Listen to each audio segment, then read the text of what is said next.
E aí, meus queridos delírios mentais, tudo bem com vocês? Oi, eu sou a Mel. Você já fez terapia? Uma vez a minha psicóloga me comparou com uma vaca e fez total sentido pra mim. E é mais ou menos sobre isso que é o episódio de hoje. Eu acho que um dos principais motivos pelos quais eu amo MBTI, eu amo essa coisa de 16 tipos de personalidade, é que de alguma forma eu me sinto compreendida, além de também me fazer entender um pouco sobre como que as outras pessoas funcionam e o que elas valorizam e o porquê que elas piram com certas coisas, e também porque faz com que eu me sinta menos estranha e menos sozinha no mundo, no meu jeito de pensar, de sentir e de perceber o mundo. Entender um pouco mais sobre e ler as dicas na internet, né, me ajuda a parar de criar monstros na minha cabeça ou a lidar com os monstros que já existem. Você que também é INFP, você se sente meio estranho. Não quando você tá dentro da sua cabeça, no seu próprio mundo, mas principalmente quando você tem que estar no meio de pessoas que claramente são bem diferentes de você. Eu acho que quem é estranho meio que já sabe que é estranho. E eu não acho que ser estranho é algo ruim. Eu sempre achei que eu nunca fosse conhecer ninguém que fosse entender no sentido de sentir aquilo que eu tô sentindo, ou de sentir coisas que são parecidas, ou de já ter sentido alguma coisa parecida antes, mas de repente tem 50 mil pessoas, pelo menos no Instagram, né, que acompanha e que se identifica com isso. E eu percebi que a maioria das coisas que me levaram pra terapia, das coisas que eu sentia e que eu pensava, e da forma que eu lidava ou que eu não lidava com as situações, e muitas das coisas que a minha psicóloga falava, eu consegui entender ou eu consegui ter uma outra perspectiva do ponto de vista das funções cognitivas dos 16 tipos de personalidade e do MBTI. Sabe aquelas coisas que te deixam pesado? Porque você vai acumulando e você não quer chatear, não quer incomodar a outra pessoa falando aquilo que tá te incomodando. E que você também não fala porque você não quer brigar e também não quer deixar o clima pesado. Esse é um padrão de comportamento que eu tive durante a minha vida toda. Acumular um monte de lixo emocional e começar a odiar as pessoas pelas atitudes que elas tiveram, ou pelas coisas que elas falaram, ou a forma que elas falaram essas coisas. E que eu não concordo. E que talvez, na verdade, eu discorde pra caralho, mas o eu não concordo é um jeito mais educado de dizer. Mas que por fora eu não demonstro. E muita coisa eu sei que eu nem saberia argumentar sem as minhas emoções ou sem os meus julgamentos estarem me engolindo. Porque na minha cabeça, as pessoas elas podem ser anjos e elas também podem ser demônios. E as pessoas que são meio termo, elas quase que não existem nos meus pensamentos. E se eu falar sobre essas coisas que me incomodam, ou vai ser com muito ódio nas palavras, ou com muito choro. Então, muitas vezes eu prefiro ficar quieta. Então, essa minha péssima habilidade de articular de forma gentil, de forma construtiva, de forma leve e de forma que não pareça que eu tô jogando pra caralho, quando na verdade eu realmente tô jogando pra caralho, mas não externamente, né? Internamente. Por fora, eu não gosto de julgar pra caralho as pessoas, porque eu quero que elas sejam quem elas realmente são, assim como eu quero ser quem eu realmente sou, assim como também eu não gosto que as outras pessoas tentem impor como que eu devo ser, o que eu devo fazer, como que eu devo agir, como eu devo me vestir, como eu devo me comportar. Eu também não gosto de fazer a mesma coisa com as outras pessoas. E eu acredito que as pessoas só mudam quando elas entendem o erro delas e elas realmente querem fazer alguma coisa a respeito pra virar um ser humano melhor. Mas ao mesmo tempo eu tenho essa coisa de idealizar que as outras pessoas entendam aquilo que é óbvio pra mim, como se fosse alguma coisa que é óbvia pra elas, só que a vida não funciona assim.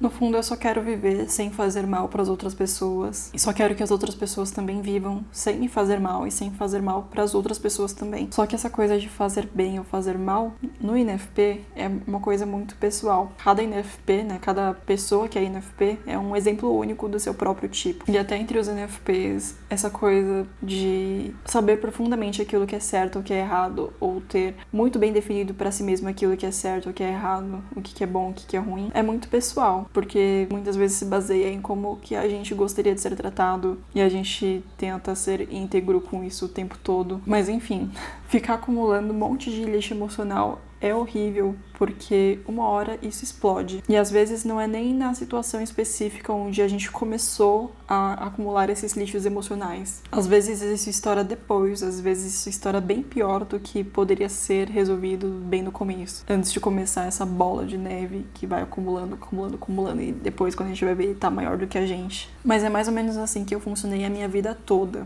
De deixar as pessoas viverem da forma que elas acham melhor viver, de me incomodar com certas coisas, com certas atitudes que pra mim foram muito erradas ou foram muito injustas e não falar sobre isso. E depois explodir com uma outra pessoa descarregando o peso de tudo que eu fui acumulando. Então isso é a pior coisa possível do mundo.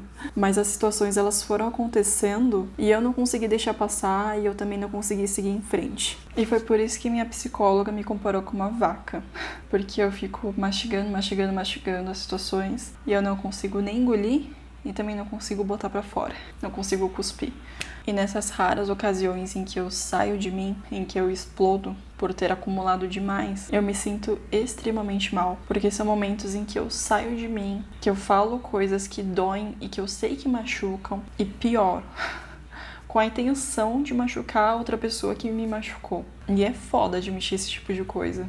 Porque eu sinto que eu preciso ser uma pessoa boa e do bem o tempo todo. E essas explosões que eu tenho me faz pensar que eu sou uma pessoa horrível. Mas às vezes eu realmente sou uma pessoa horrível, pelo menos nas vezes que eu explodi. E o pior é que nessas horas eu sinto que eu tô certa.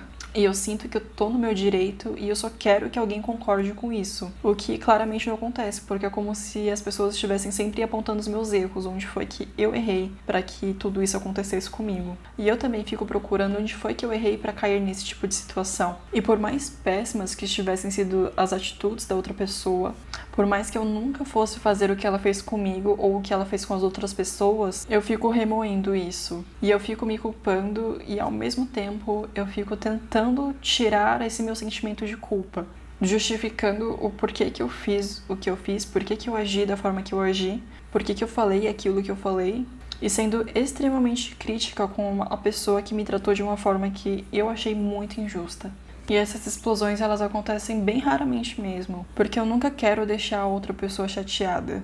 Eu nunca quero ficar num clima ruim com alguém, pelo menos no mundo físico. Então, na grande maioria das vezes, eu só fico quieta. E na minha cabeça, quando eu começo a acumular essas coisas, eu já tô num clima horrível e com um ranço enorme das pessoas. E isso vai tirando a minha paz. Mas eu odeio quando essas explosões acontecem, porque eu sei que só ao explodir eu já tô errada. Por mais que eu tente me convencer de que eu tenho razões que justifiquem essa explosão.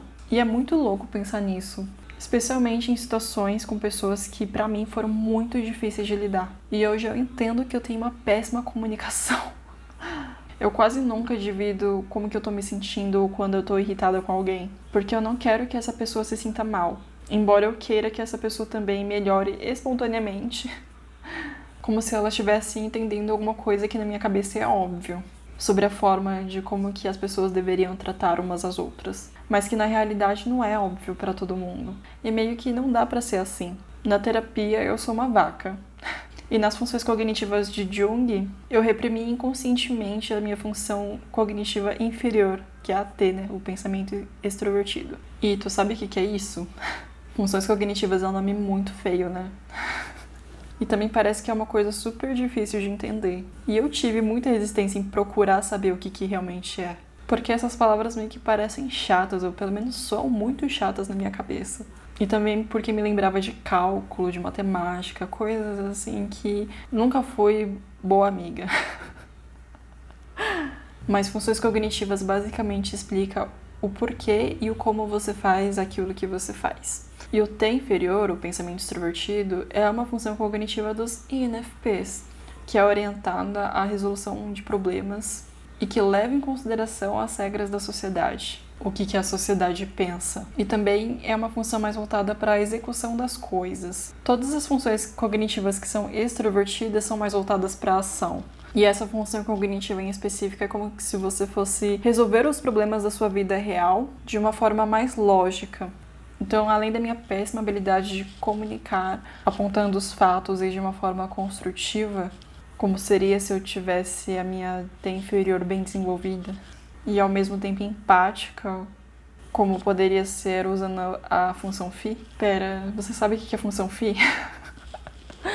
Talvez você não tenha visto o vídeo anterior. Mas phi, pra quem não sabe, é a função cognitiva dominante da nossa agente INFP e que toma decisões e faz julgamentos levando em conta os nossos valores pessoais. É um código de ética baseado, na maioria das vezes, em como que a gente gostaria de ser tratado, que também é algo muito pessoal, como eu já disse antes. Porque é como se a gente aprendesse assim. Se a gente passou por uma situação que ela foi positiva, então a gente aprende que isso é o certo. E quando a gente passa por uma situação e ela trouxe sentimentos negativos, a gente tende que fazer aquilo lá é algo errado. Só que cada INFP tem um sistema de códigos de ética diferente, porque cada INFP tem uma base de experiências diferentes também, tem um contexto diferente.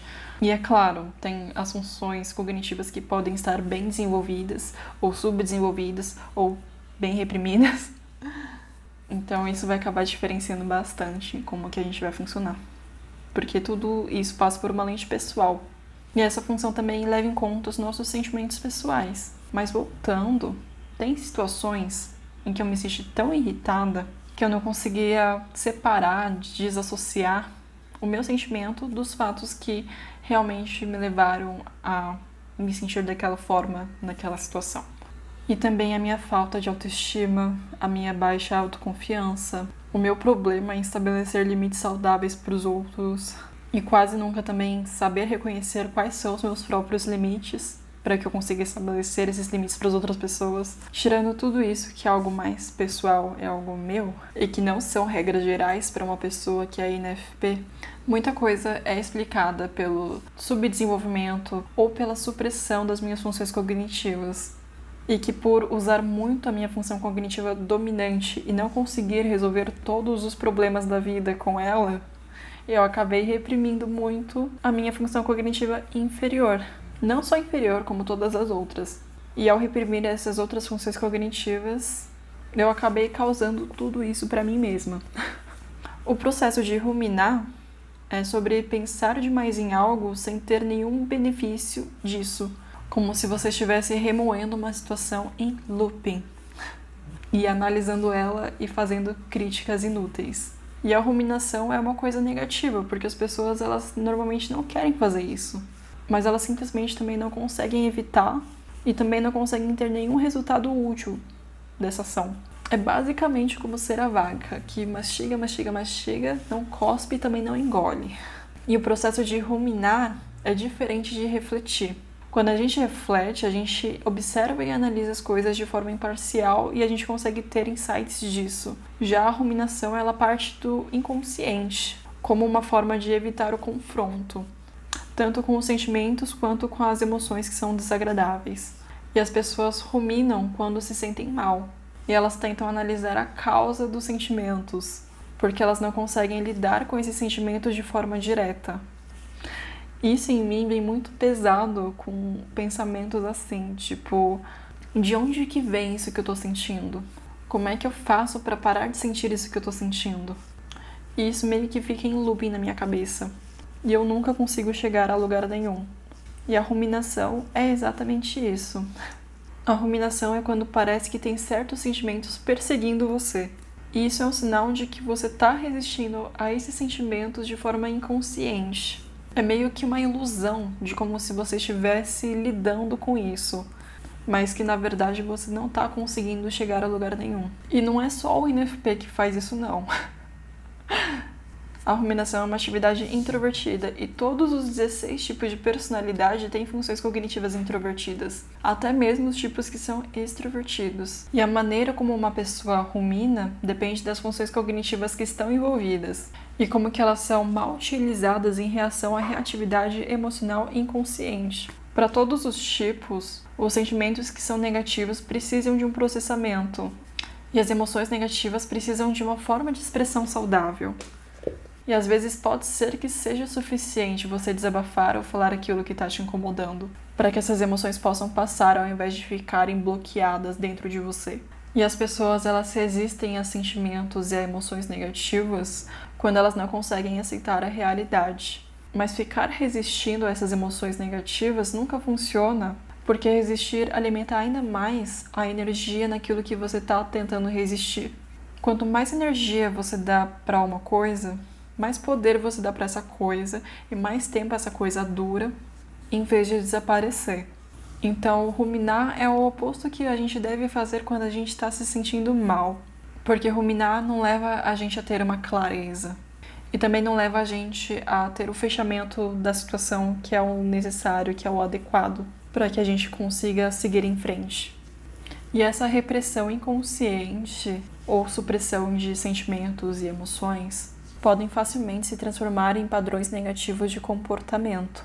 Quando você não processa os sentimentos e as emoções de uma forma mais adequada, você não aprende as lições que você deveria aprender com esses eventos negativos, ou com os erros ou com as falhas, e isso torna provável de que essas coisas se repitam.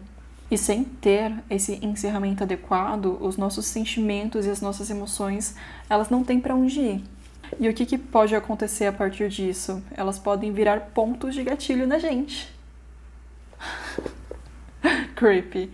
E o que esses pontos de gatilho na gente faz? Deixa a gente na defensiva em relação a situações que possam parecer semelhantes no futuro. Por exemplo, se você se envergonhou publicamente em uma situação e você nunca conseguiu superar esses sentimentos, é provável que você evite tudo aquilo que te lembra essa situação. E isso te faz viver a sua vida com medo. E também te leva a perder oportunidades que poderiam ser boas para você. Engraçado é que eu tô falando isso pra você e eu também tô falando isso pra mim. E aí eu tô me vendo na câmera e eu tô falando isso pra mim também. Porque tudo isso que eu tô falando pra vocês também serve pra mim. Ai, que idiota, né? Mas ter uma vida emocional saudável é importante pra nossa saúde psicológica. E os nossos sentimentos e as nossas emoções servem pra nos dizer o que é bom ou é ruim pra gente. Então, quando a gente nega esse nosso lado, a gente se torna incapazes de agir com os nossos próprios interesses. Os sentimentos, eles te ajudam a reconhecer esses problemas. E evitar os sentimentos faz com que a gente seja incapaz de entender aquilo que está acontecendo dentro da gente. É como se a gente estivesse escondendo a verdade de nós mesmos. E se a gente faz isso, a gente também vai estar diminuindo a nossa autoconsciência. Os INFPs, eles podem ruminar de duas formas. Aliás, todos os tipos podem ruminar de duas formas, mas as duas formas que eu vou explicar aqui valem para os INFPs. A primeira é pela função cognitiva FI, né, que é o sentimento introvertido, e a segunda é pela função Si terciária, que é a sensação introvertida. Relembrando para você que está começando a se acostumar agora com essa coisa de funções cognitivas. O FI, o sentimento introvertido, né, que vem de introverted feeling, é uma função de julgamento. E ele usa os sentimentos e os valores pessoais para fazer julgamentos e para tomar decisões. Quando a nossa FI está disfuncional, a gente pode não saber como resolver os dilemas da nossa vida. E a gente tende a não refletir sobre as consequências de manter valores pessoais específicos. Os INFPs, eles dependem muito da função FI e também tendem a resistir de forma inconsciente o desenvolvimento da função T inferior, que é o pensamento extrovertido. E essa necessidade da gente honrar os nossos sentimentos e valores pessoais significa que provavelmente a gente vai ter dificuldade de lidar com situações que produzem uma incongruência entre a gente e o mundo. Entre a gente, que eu estou dizendo, é entre nós mesmos, né? E o mundo. Entre você e o mundo. E isso pode fazer com que a gente tenha comportamentos improdutivos, na melhor das hipóteses, e comportamentos destrutivos, na pior das hipóteses. Quando uma pessoa deseja muito que o mundo seja congruente com seus próprios valores e com seus próprios sentimentos, sem refletir se esses valores e sentimentos são autênticos e que não são egoístas, e se eles realmente merecem ser aplicados a toda a sociedade, a todas as outras pessoas, por serem moralmente corretos pra gente, é provável que a gente sinta que os nossos sentimentos são invalidados. E também é provável que a gente tenha os nossos valores questionados, é provável que a gente tenha os nossos limites violados, e é provável que a gente sinta que a gente precisa limitar a nossa autoexpressão. E também é provável que a gente se sinta confuso com os dilemas morais. E também é provável que a gente seja confrontado com as nossas falhas morais. E também é provável que a gente se comporte de forma imoral ou injusta. Os INFPs que definem as suas personalidades a partir das suas crenças pessoais podem acabar ruminando por qualquer coisa que coloque em questão a sua identidade. Ruminação FI geralmente é se sentir em desacordo com o mundo e, ao mesmo tempo, não assumir a responsabilidade pela nossa falta de integração. A gente que é INFP, a gente tende a ruminar quando a nossa FI dominante e a nossa T inferior estão terrivelmente desequilibrados.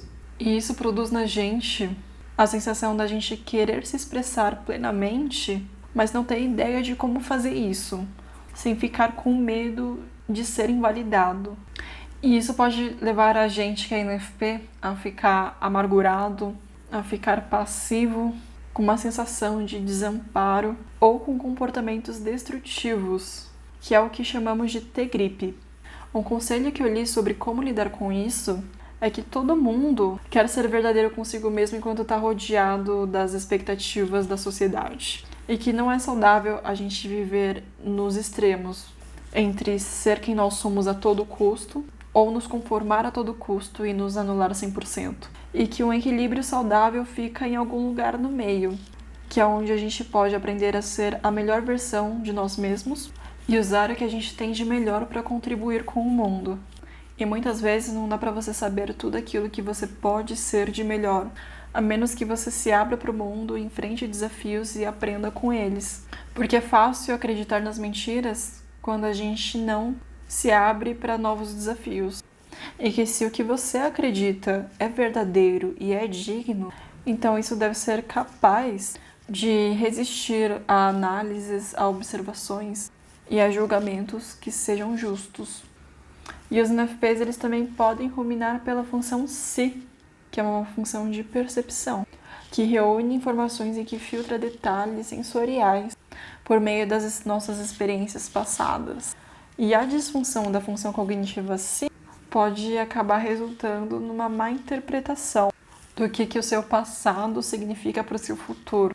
Os INFPs dependem fortemente da função NE.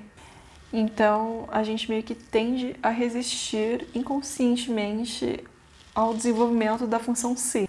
E a necessidade de um senso de inspiração contínuo significa que a gente pode não se importar o suficiente para estabelecer raízes e para criar um senso de estabilidade. Quando uma pessoa quer muito explorar as ideias em detrimento das ideias antigas, é muito provável que elas sejam desfocadas, que sejam descuidadas, que sejam sem substância, que sejam incapazes de priorizar, que sejam incapazes de seguir em frente e que repitam os erros do passado. E é provável que fiquem presos nas rotinas das suas próprias falhas e deficiências. E uma vez que o INFP ele não constrói e não solidifica o conhecimento, é possível que a gente só pense em voltar ao passado para se ancorar quando esse passado já passou. E é bem quando a gente se sente perdido e inseguro. Mas aí já é tarde demais para que esse pensamento seja útil. E ruminar sobre o passado provavelmente vai piorar a sua reatividade emocional, porque serve como um lembrete constante de como que você falhou em viver a vida que você esperava viver. Os INFPs, eles tendem a ruminar quando eles estão presos no loop terciário, que faz com que eles usem as suas experiências do passado para justificar o porquê que você está evitando novas oportunidades. E aí eles tendem a perder tempo pensando no e se, 3 pontinhos, em vez da gente iniciar uma mudança real de crescimento. E aí a gente acaba se perguntando por que a gente está mal e por que a gente não consegue chegar a lugar nenhum. E o conselho para parar de ruminar nesse loop do terciário é lembrar que o passado ele serviu de lições importantes para você ser quem você é hoje e para você estar onde você está agora, e não para te impedir de tentar. E o que mais importa para o seu sucesso futuro não é o que aconteceu antes, mas é o que você pode fazer agora, no momento presente. E você não precisa repetir o passado, não precisa tentar ser alguém que você sabe que você não é, mas você sempre pode ser uma versão melhor daquilo que você é agora. E aí, esse vídeo pra você foi um abraço ou foi uns 10 mil tapas na cara? Ou sei lá, só foi indiferente ou neutro? Eu espero que tenha sido útil pra você de alguma forma. E que se você gostou, deixe uma curtida, se inscreve no canal. E obrigada por estar aqui até agora. E comenta um trecho da música que você tá mais escutando ultimamente. Só pra eu saber se teve algum sobrevivente até aqui nesse final de vídeo. E esse é o nosso código secreto desse vídeo. Só quem viveu o final do vídeo sabe o porquê que vai estar todo mundo comentando algum trecho aleatório de uma música legal. Ou não, né? Porque vai que não vai ter sobreviventes nesse vídeo. Mas eu espero que tenha. E enfim, eu tô gravando de noite, por isso que eu coloquei essa luzinha roxa aí no fundo. E agora que eu sei que não vai prejudicar a minha imagem, eu vou apagar a luz aqui do lado pra vocês verem como que é. Olha só. Eu vou apagar essa minha luz da frente. Olha só. Meu Deus.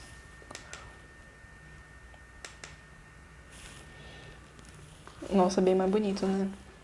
Mas assim, vocês quase que não me enxergam. Assim fica melhor. E assim também, vocês conseguem me ver melhor. Mas essa luz é tão bonita.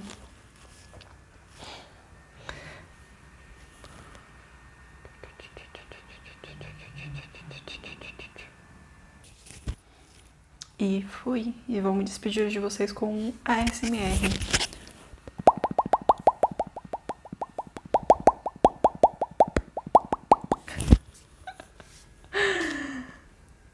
Tchau.